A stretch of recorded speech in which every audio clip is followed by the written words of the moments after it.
Hello, I wanted to talk about both Fish It and Fish, since both of the fishing games are quite popular. With Fish It having significantly more players, I just wanted to see if fishing can be fun as a game alone, so I decided to see what these games are all about. First is Fish It, the more popular one. When you first join the game, the tutorial will tell you to go fish, which you can do by just hovering your mouse over any water, then hold and release. When a fish bites, you just need to keep clicking until you fish it up. Pretty simple, nothing too hard or overcomplicated. For your fishing gear, you have fishing rod and a bobber. Each fishing rod has 3 stats, luck, speed, and weight, and the bobber only has a luck stat. Luck increases your chance of getting rare fish, speed increases how fast you fish, and weight lets you fish for heavier fish. You can also use potion to temporarily boost your stats. For the last objective of the tutorial, it says to go to an island and fish 10 times there. And that's it just left me there. Not much of a guide afterward. I think it's kinda weird that the tutorial didn't even mention the autofish system and the luck boost on every 10 catch. Considering most people I saw there were all using autofishing. Aside from that, I really have no idea what to do next, so I just go to the Christmas island, since it says it's the event island. I fished there for a while, but what doesn't make sense is how every fish in the game is labeled as 1 and X number. For example, the reindeer fish is 1 and 2. This means that the chance of getting it should be 50%, right? And what about the chilled Santa fish? That's 1 in 50. That should be 2%, right?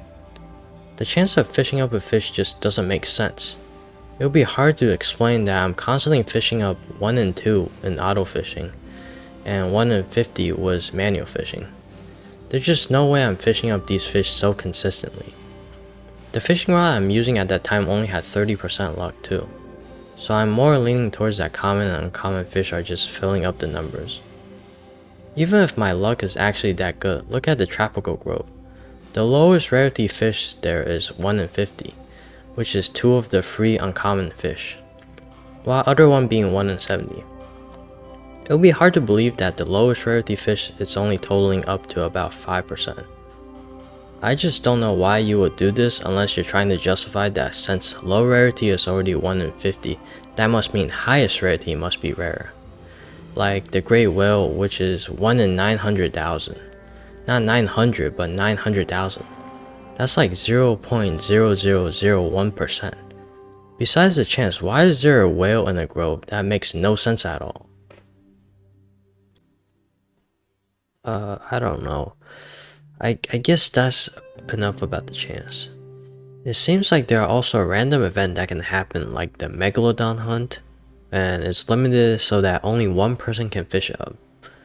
Also, when I saw the area you can fish one up, it was just a guy floating there. He's not even on a boat or anything. He's just fishing while floating. I even tried to see if there was something invisible blocks or something, but no, he's actually just floating. I mean, my speculation could be wrong, but looking at what this game has to offer and the people, I'm going to have to say I think most people are either AFK fishing or are about doing some shading singing back. At this point, I don't even know there's anything I can comment on besides the skins and effects are flashy, and that it requires little to no skills to play this game. I feel that the game's appeal is that the gameplay is simple. Even with auto fishing, you just need to make sure that you're not AFK for more than 20 minutes. I also believe that some people can just automate it with their own program to fish for them, since fishing is essentially just clicking.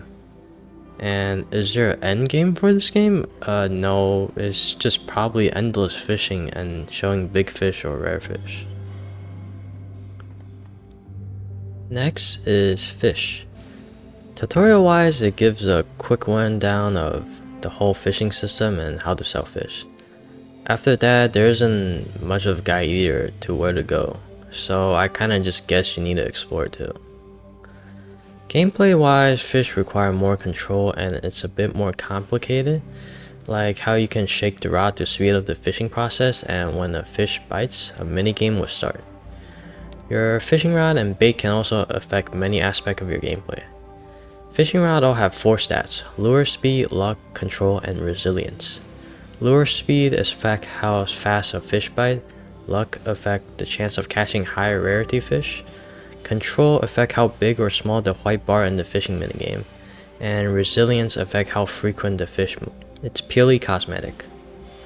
Like the fishing rods, bait also have their own stat, which are preferred luck, universal luck, and resilience and lure speed. The resilience and lure speed have the same effect as the rod stat. It just increase or decrease. As for the preferred luck, it only active if the fish prefer that particular bait. If not, it doesn't do anything. Universal luck is basically the luck stat, but it only works as long as you are using the bait.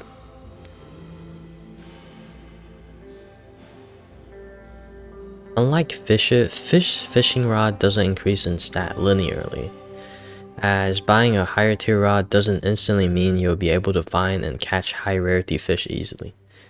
Each rod have their own pros and cons, with both stats and ability. The enchantment put on the rod can also increase their stat or grant extra ability. To me, I just feel like that fish have a wider range for different things that you can test out, rather than you getting money, buying a better rod, and everyone with enough money are all using the same thing.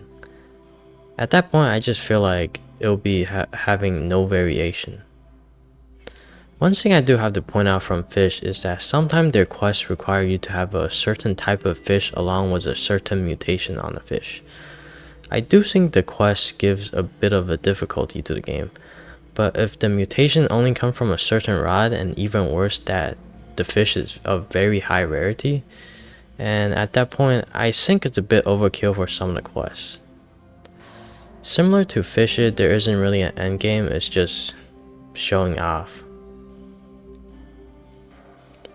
I just thought it was more in depth of a gameplay than just waiting and clicking for fishing. Maybe I'm not the target demographic for fish it, but I feel like more and more Roblox games I see on the popular page are just games that you sit around and wait for something to happen. I'm not saying that every game needs to have a complicated gameplay mechanic, but I thought games are supposed to be fun, not like watching paint dry.